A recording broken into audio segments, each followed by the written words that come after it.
Will start with hybrid systems. इसके पहले हमने जो टॉपिक किए थे इसमें पहले लेक्चर में हमने किया था सॉफ्ट कंप्यूटिंग के what is soft computing, what is hard computing. In the second lecture we studied with various methods जिससे हम सॉफ्ट कंप्यूटिंग को इम्प्लीमेंट कर सकते हैं, जैसे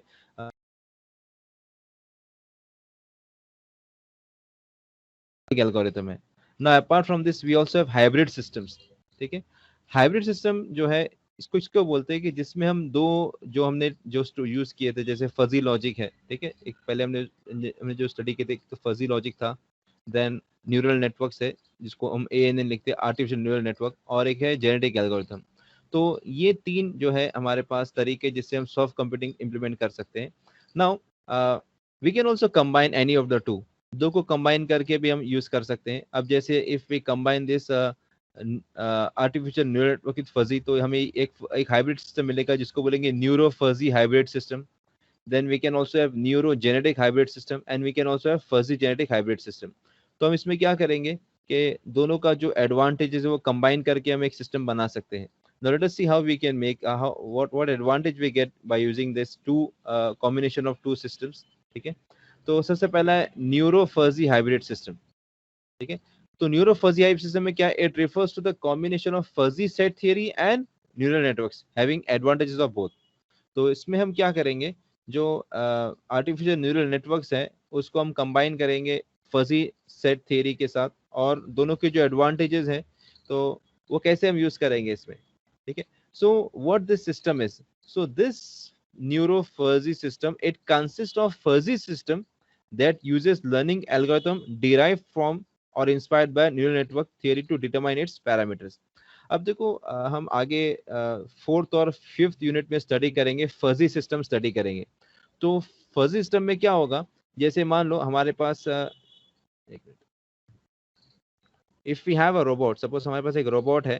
ठीक है, वो रोबोट को हम चाहते हैं कि भाई ये यहाँ से एक जैसे एक इसे ब्लॉक बनाता हूँ मैं, ये हमारे पास एक रोबोट, इसके ये ब्लॉक एक एरिया है, इसमें एक रोबोट है ऐसा। ठीक है, ये रोबोट है। ठीक है, और ये मूव कर रहा है यहाँ पे। ठीक है, इसको इसका टारगेट है पर मुझे यहाँ पहुंचना है, इसको ये पॉइंट पे पहुंचना है, और बीच में कुछ ऑब्स्टेकल्स हैं, ऐसे ऑब्स्टेकल्स।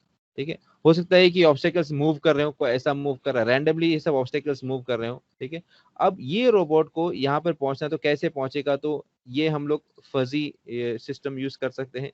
तो उसके अंदर कुछ कंपोनेंट्स, हमें कुछ पैरामीटर्स लेने पड़ते हैं।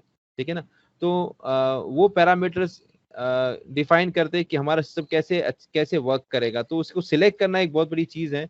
तो वो सिलेक्ट करने के लिए हम न्यूरल नेटवर्क की थियरी यूज कर सकते हैं। वो पैरामीटर्स को सेट करने के लिए जो फजी सिस्टम में यूज करेंगे, वो पैरामीटर्स को सेट करने के लिए हम जो है न्यूरल नेटवर्क्स की मदद ले सकते हैं। तो न्यूरल नेटवर्क से क्या होगा, हमारे पैरामीटर्स जो है वो हमें सिलेक्ट करने के लिए काफी आसानी हो जाएगी, और अच्छे मतलब जो सिलेक्ट होगा उससे हमारा काम आसान हो जाएगा। तो इस तरह से हम यूज करेंगे। ठीक है, तो what advantage we get in this case is that it can handle any kind of information. ठीक है, ये न्यूरो फजी सिस्टम जो है ये किसी भी तरह की information, whether the information is numeric, चाहे वो लिंग्विस्टिक हो, लैंग्वेज के फॉर्म में हो, या फिर लॉजिकल हो। और मैं लास्ट टाइम आपको बताया था कि फजी सिस्टम के अंदर जो लॉजिक यूज करते हैं हम लोग, anything which has the value 0, 0.1, ठीक है, 0.2 से लेके 1 तक कुछ भी वैल्यू हो सकती है। ट्रेडिशनल लॉजिक में क्या होता है कि हमारे पास या तो 1 होगा या तो 0 होगा, या तो बोलते हैं ट्रू या फॉल्स होगी, है ना, या तो वो ट्रू होगा या तो फॉल्स होगा। मगर फजी लॉजिक में जो है ना, ये पार्शियल ट्रू भी चलता है ना। अब जैसे हम बोलेंगे एलिस इज इंटेलिजेंट, तो या तो ट्रू होगा या तो फॉल्स होगा। मगर यहाँ पर हम बोलेंगे ये 0.8 है उसका वैल्यू, ठीक है, उसकी ट्रूथ वैल्यू 0.8 है। तो ये फजी में ये सब यूज कर सकते हैं। Now, apart from this, it can manage imprecise, partial, vague और imperfect information, जैसे हम सॉफ्ट कंप्यूटिंग में देखा था। ठीक है, it can resolve conflicts by collaboration and aggregation. कभी कभी क्या होगा कि हमें एक डिसीजन लेना है, तो वो ये लेवे कि ये लेवे, कॉन्फ्लिक्ट्स आ गए तो क्या करेंगे, तो उसके ये भी रिजोल्व करने में आसानी से कर सकते हैं। Then it has self learning, self organizing and self tuning capability. तो ये जो चीजें हैं ना, सेल्फ लर्निंग का, सेल्फ ऑर्गेनाइजेशन का, ये सब चीजें न्यूरल नेटवर्क से हम ले सकते हैं फजी सिस्टम को डिजाइन करने के लिए। Then it doesn't need prior knowledge of relationship of the data. ठीक है, अगर हमें सिस्टम को डिजाइन करना है, तो अगर हमारे पास उस डेटा, जो डेटा हम यूज करें, वो डेटा का आपस में क्या रिलेशन है वो नहीं रहेगा, तो भी हम आसान हम लोग डिजाइन कर सकते हैं। Then it can mimic human decision making process, है ना। ये सबसे इंपॉर्टेंट यहाँ पे चीज है ना, क्योंकि हम लोग जैसे मैं आपको जब स्टार्ट किया था, इंटेलिजेंस क्या होता है ना। तो इंटेलिजेंस के जरिए से इंसान जो है रीजनिंग दे सकता है, कोई डिसीजन ले सकता है ना। हमें अगर कोई कोई सिचुएशन ऐसी आ गई तो अभी क्या करना आगे, तो इंसान अपनी दिमाग इंटेलिजेंस यूज करके उसके मुताबिक वो डिसीजन लेता है। तो जैसे इंसान डिसीजन लेता है, तो वैसे ये मशीन भी कुछ मतलब it can make some decisions based on the human approach, ठीक है। And it makes computation fast by using fuzzy number operation. तो फजी हम लोग अब आगे देखेंगे 4th 5th मिनट के अंदर, कि उसमें मतलब ऑपरेशंस जैसे एंड है ऑपरेशन, लॉजिक ऑपरेशन जो करते हैं वैसे नंबर्स पे ऑपरेशन करते हैं वैसे, तो उससे कंप्यूटेशन फास्ट हो जाता है, ठीक है ना। Rather than doing computation on non numeric data, we have to perform computation on numeric data which is much simple, ठीक है। तो ये एडवांटेजेस है न्यूरो फजी सिस्टम्स के, ठीक है। देन दूसरा जो है हमारे पास हाइब्रिड सिस्टम, उसको बोलते हैं न्यूरो जेनेटिक हाइब्रिड सिस्टम, ठीक है। अब देखो ये देखा जाता है कि genetic algorithms they are highly increasingly applied to ANN design, ठीक है ना। तो हमारे पास जो आर्टिफिशियल न्यूरल नेटवर्क की डिजाइन करना है, तो उसके वेरियस टाइप्स के डिजाइन हो सकते हैं। उसके अंदर हमें बहुत सारी चीजों को सेट करना पड़ता है, कैसे डिजाइन रहेगा, क्या क्या पैरामीटर सेट करना है। तो अगर जेनेटिक एल्गोरिथम यूज करेंगे तो क्या होगा, उसका टोपोलॉजी हमको सिलेक्ट करना है, क्या टोपोलॉजी यूज करेंगे हम ये एएनएन के लिए, क्योंकि एएनएन टोपोलॉजी मतलब क्या है कि नेटवर्क क्रिएट करना पड़ेगा। तो कौन से टाइप का नेटवर्क क्रिएट करेंगे, तो ये जो है genetic algorithm using the optimization of this because genetic algorithms they are generally used for optimization problem, and optimization problem जैसे मैं आपको ये बताता हूँ what is the meaning of optimization। कभी कभी ऐसे प्रॉब्लम आते हैं कि जैसे हमारे पास एक पर्सन, सपोज वी हैव एक एग्जांपल इसका, ट्रैवलिंग सेल्समैन प्रॉब्लम है। Travelling salesman problem, you can find this, ये प्रॉब्लम बहुत फेमस प्रॉब्लम है, ट्रैवलिंग सेल्समैन प्रॉब्लम। तो हमारे पास एक सेल्समैन है, उसको ये बहुत सारी सिटीज विजिट करना, जो मैं डॉट बना रहा हूँ, ब्लैक डॉट बना रहा हूँ, ये सब सिटीज हैं यहाँ पर, ठीक है, अलग अलग सिटीज हैं। तो उसको ये हर सिटी को विजिट करना है, ठीक है, और एक ही बार वो सिटी को विजिट करना है, और कम से कम डिस्टेंस ट्रेवल करके सबको विजिट करना है, ठीक है। तो वो कैसे करेगा, ठीक है। तो वो एक प्रॉब्लम को हम ये टाइप के प्रॉब्लम को बोलते हैं ऑप्टिमाइजेशन प्रॉब्लम, ठीक है। तो उसको सॉल्व करने के लिए genetic algorithms they are used. तो यहाँ पर हम क्या करेंगे, जेनेटिक एल्गोरिथम्स को जो हम टोपोलॉजी सिलेक्ट करने के लिए ऑप्टिमाइजेशन प्रॉब्लम में कन्वर्ट करके उसकी टोपोलॉजी सिलेक्ट करेंगे। Not depending on the topology we can get better results in ANN. Then we have ANN के अंदर जो है ना, हमको ट्रेनिंग देनी पड़ती है, हमें हमें ट्रेन करना पड़ेगा सिस्टम को, मशीन को ट्रेन करना पड़ेगा, है ना, जो मशीन लर्निंग बोलते हैं ना, मशीन लर्निंग बोलते हैं। तो हमारे पास जो एएनएन है उसको ऐसे नहीं शुरू हो जाएगा, ऐसा नहीं, उसको ट्रेन करना पड़ेगा। अब ट्रेनिंग के लिए जो है ना, हम लोग जो है वी कैन यूज एक जेनेटिक ट्रेनिंग एल्गोरिथम, ठीक है ना, इसको ट्रेन करने के लिए यूज करेंगे। Then many of the control parameters, अभी हम लोग एएनएन में आगे स्टडी करेंगे कि कुछ पैरामीटर जैसे लर्निंग रेट क्या होना चाहिए, मोमेंटम रेट क्या होना चाहिए, टॉलरेंस लेवल क्या होना चाहिए, ये सब पैरामीटर्स जो है हमको एएनएन के डिजाइन में काम आते हैं।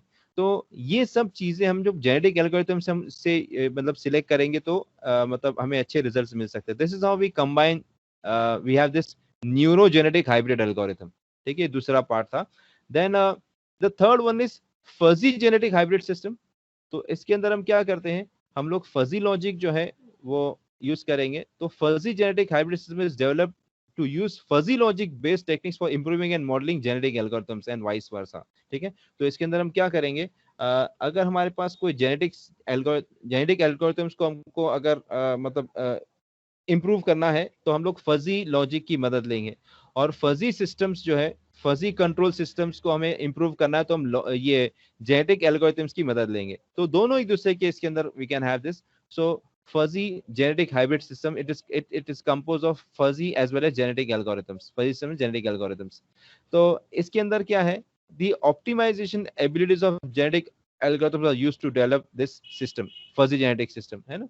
तो मैं आपको पता है ना, ऑप्टिमाइजेशन प्रॉब्लम्स को सॉल्व करने के लिए genetic algorithms are much suitable as compare to other algorithms, है ना। हम देखेंगे कि ऐसे ऐसे प्रॉब्लम्स हमारे पास आते हैं जो अगर हम ट्रेडिशनल वे से ढूंढेंगे, ये सॉफ्ट कंप्यूटिंग के अलावा दूसरे तरीके से ढूंढेंगे, तो काफी मतलब कॉम्प्लेक्स हो जाएगी वो चीज, और बहुत मतलब हार्ड हो जाएंगे, मगर वही चीज इससे आसान हो जाती है, ठीक है। तो इसके अंदर ये जो इसके पास ऑप्टिमाइजेशन कैपेबिलिटीज जो जीए की, उसे हम यूज करेंगे सिस्टम को डेवलप करने के, ठीक है।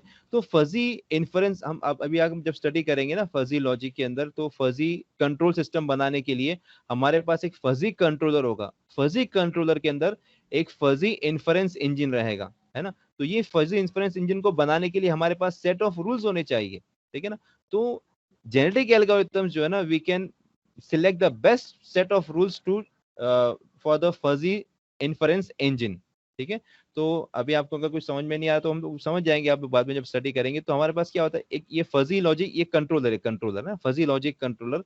तो उसका एक पार्ट होता है फजी इन्फरेंस इंजन। तो ये इन्फरेंस इंजन, इन्फरेंस का मतलब क्या, वो कुछ मतलब हमें रिजल्ट देगा, है ना, कुछ कंक्लूजन देगा। तो वो कंक्लूजन के लिए हमारे पास कुछ सेट ऑफ रूल्स होने चाहिए। तो जेनेटिक एल्गोरिथम जो है ना, they can be used to formulate the best possible rules for the fuzzy engine, ठीक है ना। देन इसके अलावा फजी लॉजिक में वी हैव मेंबरशिप फंक्शन, ठीक है। ये हम स्टडी करेंगे मेंबरशिप फंक्शन, ये भी एक पार्ट है फजी लॉजिक का। तो मेंबरशिप फंक्शन जो है, ये भी हम सिलेक्ट करना है। जैसे एक एग्जांपल देता हूं मैं आपको, मेंबरशिप फंक्शन क्या होता है। अभी जैसे हम बोलेंगे द क्लाइमेट इज हॉट या क्लाइमेट इज कोल्ड, है ना, हम बोलेंगे या तो हॉट है या तो कोल्ड है। मगर फजी लॉजिक में ये चीज है ना, ट्रेडिशनल लॉजिक में क्या होगा, भाई क्लाइमेट इज हॉट, ठीक है ना, क्लाइमेट इज हॉट। तो ट्रेडिशन में क्या होगा, 0 या 1, है ना। या तो मौसम ठंडा है या तो गर्म है, तो नहीं है मतलब 0, या तो ठंडा है या तो गर्म है, दो में से यही वैल्यू रहेगी, कुछ नहीं रहेगी। मगर फजी लॉजिक में क्या है, हमारे पास मेंबरशिप फंक्शन रहेगी, ठीक है ना। मेंबरशिप फंक्शन में क्या रहेगा, जैसे हम a1 डिफाइन करेंगे 0.2, ठीक है। Then we have this fuzzy set, और a2 डिफाइन करेंगे 0.4, ठीक है। और a3 डिफाइन करेंगे maybe like we have 0.8, ठीक है। Then maybe we have a4 0.9। तो ये सब जो values, this are called as membership values, membership function, ठीक है ना। तो इसके मुताबिक हमें कोई सिस्टम को डिजाइन करना है। जैसे हमें if the temperature is hot then turn on the AC, if the temperature is low then turn off the AC. तो हमारे पास एक एसी है जिसको हम कंट्रोल करना चाहते हैं depending on the on this the temperature whether is hot और नॉट हॉट, ठीक है ना। अभी अगर आप यहाँ देखेंगे तो इसमें या तो टर्न ऑन, अभी यहाँ पे 0 पे तो ऑफ करेगा, 1 पे नहीं। अभी यहाँ पे मसला खड़ा हो जाएगा, 0.2 है तो इसको हॉट मानेंगे कोल्ड मानेंगे। अब ये 0.4 है, 0.8 है, ये 0.9 है। तो इसके लिए अगर हमें कोई फजी कंट्रोलर डिजाइन करना तो ये वैल्यू सिलेक्ट करना पड़ेगा हमको। तो ये वैल्यू सिलेक्ट करने के लिए हम जो है जेनेटिक एल्गोरिथम की मदद लेंगे, जिससे हमें ये जो मेंबरशिप जो फंक्शंस है वो आसानी से हम सिलेक्ट कर पाएंगे। Same with this classification of object based on the linguistic values of the object attributes. तो हम ऑब्जेक्ट्स की मतलब ये भी क्या बोलते हैं, जैसे मेंबरशिप फंक्शन होते हैं, तो मेंबरशिप फंक्शन के अंदर एक चीज नहीं रहती है ना। अभी जैसे मैंने आपको बताया कि हॉट टेम्परेचर है, ठीक है। इसके अलावा हो सकता है कि और भी कोई पैरामीटर हो, ठीक है। तो उसको हम कैसे मतलब कैसे सिलेक्ट करें, कैसे क्लासिफाई करेंगे चीजों को। तो ये सब जो है जेनेटिक एल्गोरिथम के थ्रू फजी सिस्टम को डिजाइन करने के लिए काम में आ सकता है। Okay, so this was regarding the hybrid system. ये 3 तरह के हाइब्रिड सिस्टम मैंने आपको बताया। Neuro fuzzy hybrid system, neuro genetic हो जाएगा, और फजी जेनेटिक हाइब्रिड, 3 टाइप के मतलब हाइब्रिड सिस्टम्स हैं और उनके एडवांटेजेस हैं। Now we start with the very first topic, that is artificial neural network. तो अभी से हम जो टॉपिक स्टडी करेंगे ये 3 चीजों पे कॉन्सेंट्रेट रहेंगे। तो हमने स्टार्ट के लेक्चर में आपको बताया था सॉफ्ट कंप्यूटिंग, और सॉफ्ट कंप्यूटिंग जो हमने स्टार्ट किया था उसका डेफिनेशन बताया मैंने आपको, how it is different from hard computing. और सॉफ्ट कंप्यूटिंग को इंप्लीमेंट करने के लिए क्या क्या हम लोग स्ट्रेटेजी यूज करते हैं, एक तो ANN यूज करते हैं, आर्टिफिशियल न्यूरल नेटवर्क, दूसरा फजी लॉजिक, और तीसरा जेनेटिक एल्गोरिथम। इसके अलावा हाइब्रिड सिस्टम भी यूज करते हैं। अभी हम we will study in detail, अभी हम डिटेल में स्टडी करेंगे व्हाट इज ANN। उसके बाद हम स्टडी करेंगे फजी लॉजिक, और उसके बाद स्टडी करेंगे जेनेटिक एल्गोरिथम। तो अभी हमारा जो कंसंट्रेशन होगा ये तीन चीजों पर होगा। So we start with very first topic is introduction to ANN, so introduction to artificial neural network. समझ में आ रहा है आप लोगों को class? Hello,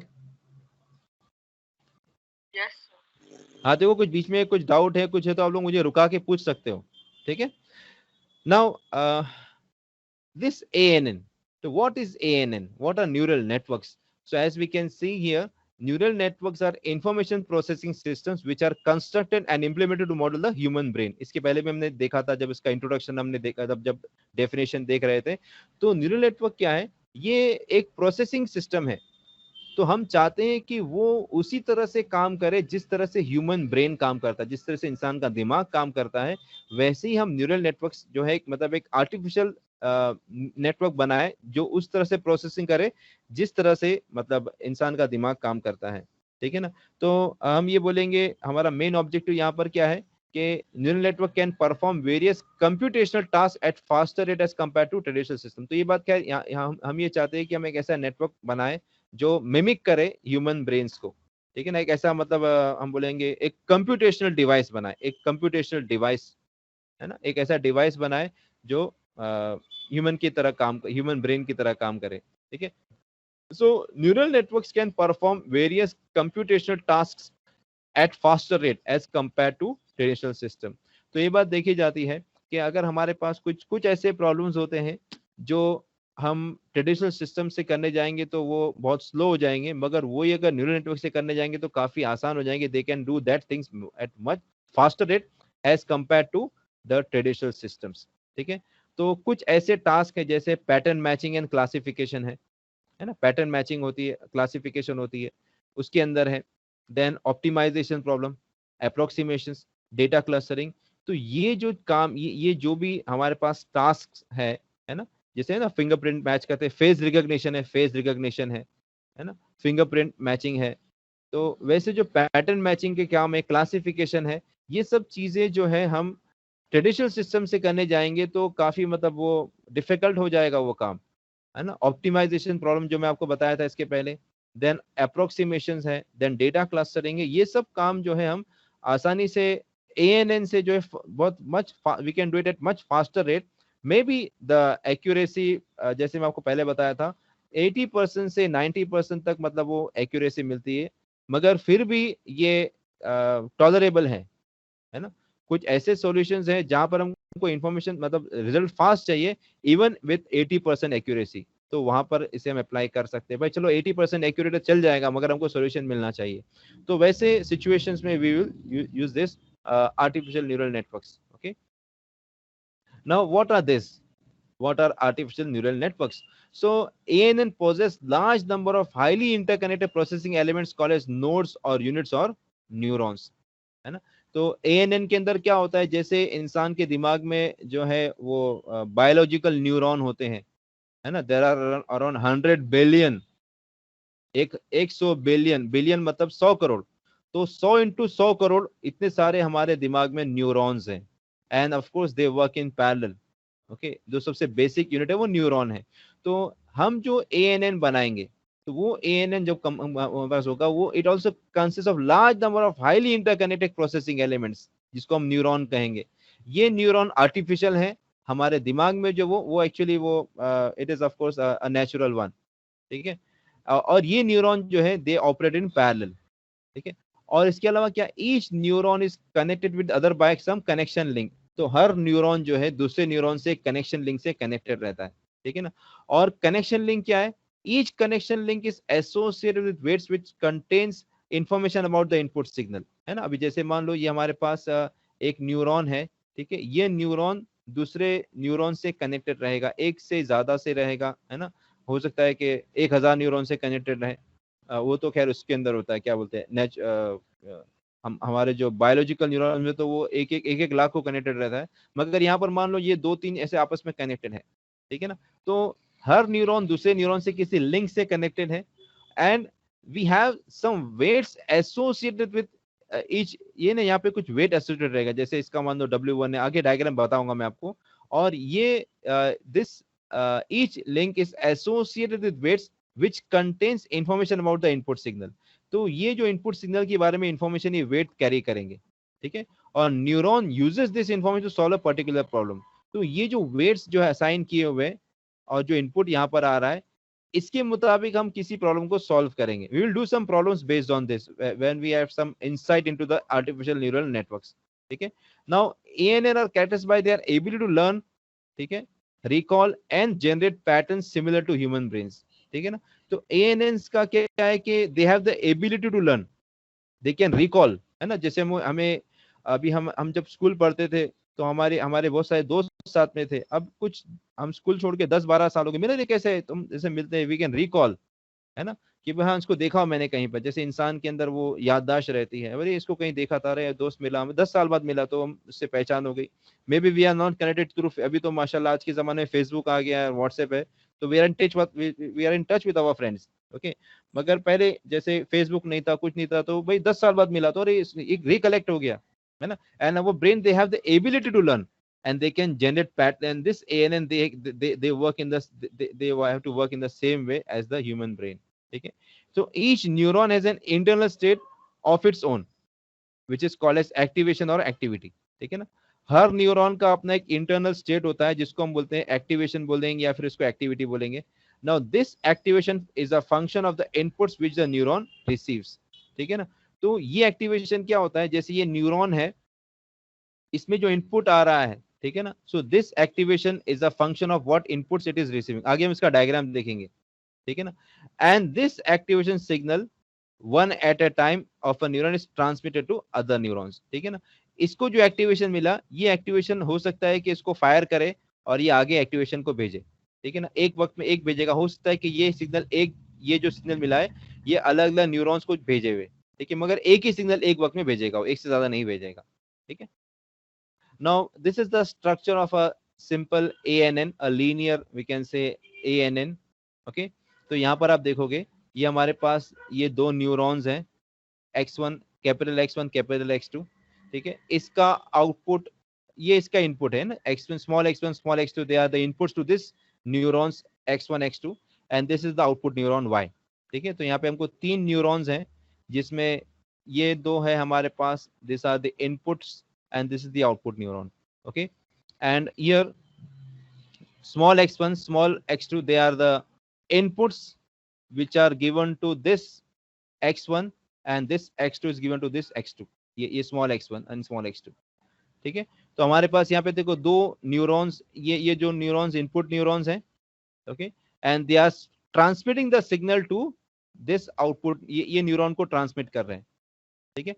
and this they are connected to the output neuron over this, ये हमारे पास ये देखो लिंक से कनेक्ट, दिस आर दिस, ये दो लिंक है, W1 W2, they are the link through which this two neurons are connected to the output neuron, है ना। ये हमारे पास जो इनपुट न्यूरॉन है ये आउटपुट से कनेक्टेड है थ्रू दिस लिंक, ये W1 W2 लिंक से कनेक्टेड है। अभी हम आउटपुट तो बाद में देखेंगे, नेट इनपुट क्या है, ठीक है ना। इसका नेट इनपुट क्या आ रहा है इस पॉइंट पर, यहाँ पर नेट इनपुट क्या आ रहा है, तो नेट इनपुट क्या आ रहा है, एक तो ये x1 है, ये x2 है, इसके ये इस न्यूरॉन को मिला है, ये एक्टिवेट होगा तो इसका इनपुट आएगा x1 W1, ठीक है, समझे मेरी बात क्लास। ये जो ना, ये देखो, ये कंबाइन करेंगे तो ये इनपुट इसको आया, ये एक्टिवेट करेगा इसको, और ये आउटपुट जाएगा तो ये हो जाएगा x1 W1, इसको यहाँ पर इनपुट आएगा। So this is the first, this is from the first neuron and this is from the second neuron, and we can take the sum of this. तो ये जो इनपुट है, this is the input, this is not the output, this is the input to this particular output neuron, ठीक है। ये जो y in है ना, y in क्या है, y in, ये जो आउटपुट न्यूरॉन को ये इनपुट मिलेगा, अभी ये आउटपुट क्या आएगा वो आगे देखेंगे हम लोग, okay. This is what we have, so here this, in this case small x1, small x2 are the activations of input neurons x1 and x2, ठीक है, which are output of the input signals, ठीक है। Then अब देखो ये output क्या आएगा उसका, the output is given by this y equal to f of y in, यानी क्या है कि ये जो आउटपुट है ना, हमको ये आउटपुट जो मिल रहा है, ये जो है किसी फंक्शन पे रहेगा ऑफ दिस इनपुट फंक्शन, ये फंक्शन को बोलेंगे एक्टिवेशन फंक्शन, ठीक है। ये जो f है ना, this is the activation function. तो फिर से देखो ध्यान से सुनो, हम यहाँ पर क्या what we are doing here, okay. So this is ये x1 x2 इसको हम देंगे तो हमें यहाँ मिलेगा ये एक्टिवेशन है W1 W2, ठीक है। तो ये दोनों, ये जो इनपुट्स के वजह से यहाँ पर जो इनपुट आएगा, कंबाइंड इनपुट जो रहेगा वो y in रहेगा, y in is the combined input यहाँ पर आएगा, ठीक है।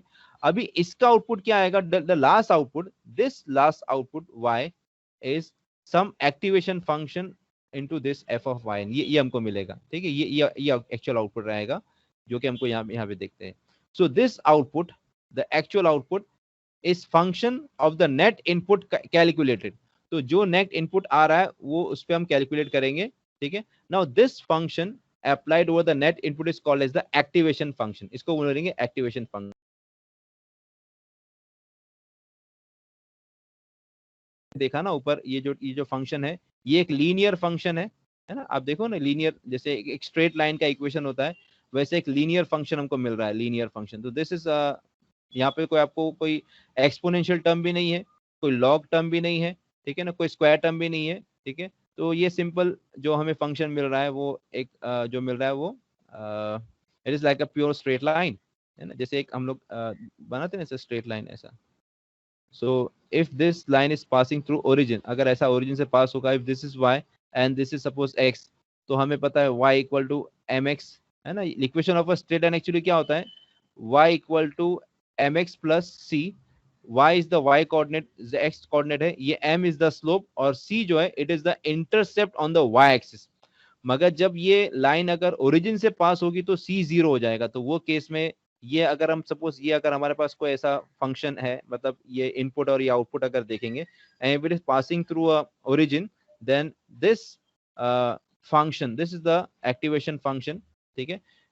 y equal to mx plus c which represents the straight line, ठीक है। Getting my point class? तो ये जो m है, m is the weight associated in this case, m जो है ये एक वेट एसोसिएटेड रहेगा। ओके क्लास, समझ में आ रहा है आप लोगों को क्या बोल रहा हूँ? हेलो, हाँ, okay. Now before going into the depth of this ANN, हमें ये देखना है, आगे देखेंगे, हम कंपेयर भी करेंगे। तो ये देखो, ये जो स्ट्रक्चर हमको दिया हुआ है, this is the biological structure, जो हमारे दिमाग में जो न्यूरॉन है उसका ये स्ट्रक्चर होता है, ठीक है। एक न्यूरॉन, एक सिंगल न्यूरॉन है, and as I told you there are around 100 billion neurons which are highly interconnected, ठीक है ना। तो ये एक न्यूरॉन हमको बता रहा है, ठीक है ना। तो ये न्यूरॉन में क्या होगा, ये इसकी सेल बॉडी है। हम लोग फिलहाल यहाँ पे इसके बहुत सारे पार्ट्स हैं, मगर हम लोग जो फिलहाल जो जो हम लोग कंसर्न है वो तीन चीजों से हम, we are only concern with this three things. एक तो सोमा है जिसको हम बोलेंगे सेल बॉडी, ये ना इसकी सेल बॉडी है, ठीक है। देन ये सेल बॉडी क्या है, ये सेल बॉडी में, या दिस इज द न्यूक्लियस, जहां पे हम nucleus is located, this is the cell body. Then we have dendrites, ठीक है ना।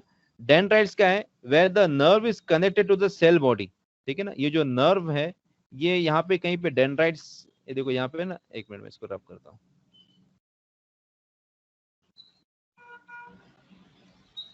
तो ये डेंड्राइट्स क्या है, जहां पर नर्व सेल ये न्यूक्लियस से कनेक्टेड है, देखो ये पार्ट है यहाँ पर, ये देखो ये पार्ट है ना, दिस आर द डेंड्राइट्स, ठीक है। And then we have axon, ठीक है ना। एक्सॉन क्या है, which carries the impulses of the neuron, है ना। तो ये समझा जाता है ये केस में न्यूरॉन्स के अंदर क्या होता है कि जैसे ये न्यूरॉन जो है, एक न्यूरॉन यहाँ पर है तो ये दूसरे से कनेक्टेड है, ये ऐसे कनेक्टेड है, तो इसके पास जो सिग्नल आ रहा है, ये सिग्नल जो आगे पास करेगा, ये इसको पास करेगा, ऐसे पास होते रहेगा डिपेंडिंग ऑन द एक्टिवेशन। तो ये जो सिग्नल कैरी जहां से जा रहा है, इट इज थ्रू द, ये जो इम्पल्स जो कैरी कर रहा है वो एक्सॉन के थ्रू इम्पल्स कैरी हो रहा है, ठीक है। So this are the three important जो हम लोग मेन पार्ट जो हम लोग देखने आगे स्टडी करेंगे, जिसके बेस पर हम ANN क्रिएट करेंगे। एक तो सेल बॉडी है, ठीक है, जहां पर उसका न्यूक्लियस होता है। एक तो डेंड्राइट्स है, ठीक है, where the nerve is connected to the cell body, and the axon which carries the impulse, ये impulse को carry करता है, ठीक है। तो as we see there are 100 billion such neurons in our brain, ठीक है। तो अब देखो बायोलॉजिकल न्यूरॉन नेटवर्क कैसा होता है, the end of the action splits into fine strands. It is found that each strand terminates into a small bulb-like neuron called as synapse. तो ये हम देखते हैं कि ये जो है ना, ये एक्सन जो आगे जाके ऐसे स्प्लिट होता है, ऐसे स्प्लिट, ठीक है, और ये स्प्लिट होके यहाँ पर सिनेप्स होता है, सिनेप्स, ठीक है ना। तो सिनेप्स में यहाँ पे अगला कोई न्यूरॉन यहाँ पे जुड़ा रहेगा, ये सिनेप्स है ना, ये पूरा हम देखते हैं, ये हमारे पास जो न्यूरॉन है, एक मिनट ऑफिस ड्रॉ करता हूँ।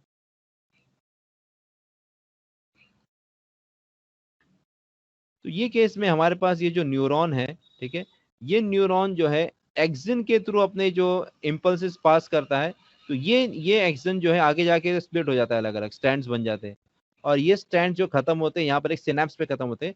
तो दूसरा जो न्यूरॉन यहाँ पे रहेगा उसका भी सिनेप्स यहाँ पे रहेगा, ठीक है। तो ये इस तरह से ये दोनों कम्युनिकेट करते हैं, दो न्यूरॉन्स। तो सिनेप्स, ओके, जहाँ पे खत्म होता है ये। So neurons introduce the signal to other through the synapse, है ना, यहाँ पे क्योंकि जैसे सॉरी,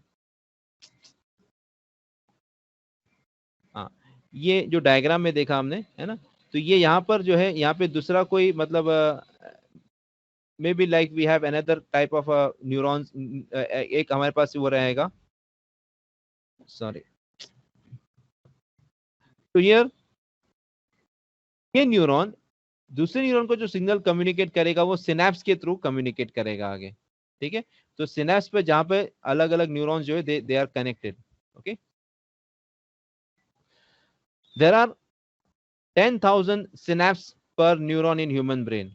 तो यहाँ पे हम देखते हैं कि एक न्यूरॉन के कम से कम 10,000 सिनेप्स है जहां पर दूसरे वहां पे कनेक्ट हो सकते हैं। एक न्यूरॉन के इतने सारे 10⁻⁴ सिनेप्स, एक न्यूरॉन के 10⁻⁴ सिनेप्स है, ठीक है ना। अब ये कम्युनिकेशन कैसा होता है, कम्युनिकेशन करने के लिए क्या होता है कि electric impulses are pass between the synapse and the dendrites, ठीक है। एक टाइप का इलेक्ट्रिक सिग्नल पास होता है, और वो मतलब कोई केमिकल प्रोसेस के थ्रू वो फ्लो होता है, ठीक है ना, और वो आगे जाके किसको एक्टिवेट करता है, फिर आगे जाके एक्टिवेट होता है, तो वो डिपेंड करता है। नाउ सी, ये जो इम्पल्स पास होता है ना सिनेप्स और डेंड्राइट के बीच में, वो हो सकता है कि न्यूरॉन को एक्टिवेट करे या ना करे, ठीक है। So it may fire the neuron और it may also not fire, तो वो डिपेंड करता है, वो इम्पल्स की स्ट्रेंथ क्या है और दूसरे फैक्टर्स पे डिपेंड करता है। तो अगर suppose if the synapses are said to be inhibitory if they cause no firing of the receiving cell and are called excitatory if they cause firing of the receiving। क्या मतलब इसका, जैसे मान लो ये न्यूरॉन है, इसके जो सिग्नल जो गया है, ये अगर आगे फायर करता है दूसरे न्यूरॉन को, ठीक है ना, अगर if it causes firing then we have this synapse is called as excitatory, ठीक है। और अगर ये फायर नहीं करता तो वो हो जाएगा इनहिबिटरी। तो ये दो टाइप के मतलब हो सकते हैं, कभी फायर होगा कभी फायर नहीं भी होगा, इट में डिपेंड, ओके।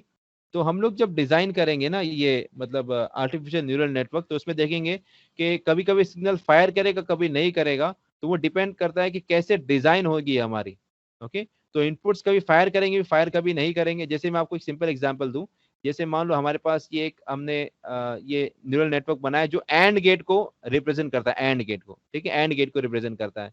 तो 0 0 पे हमको 0 मिलना चाहिए, 0 1 पे 0 मिलना चाहिए, 1 0 पे 0 मिलना चाहिए।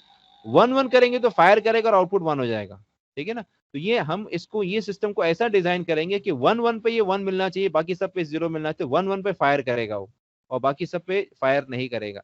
तो ये डिजाइन हम देखेंगे कैसे करते हैं।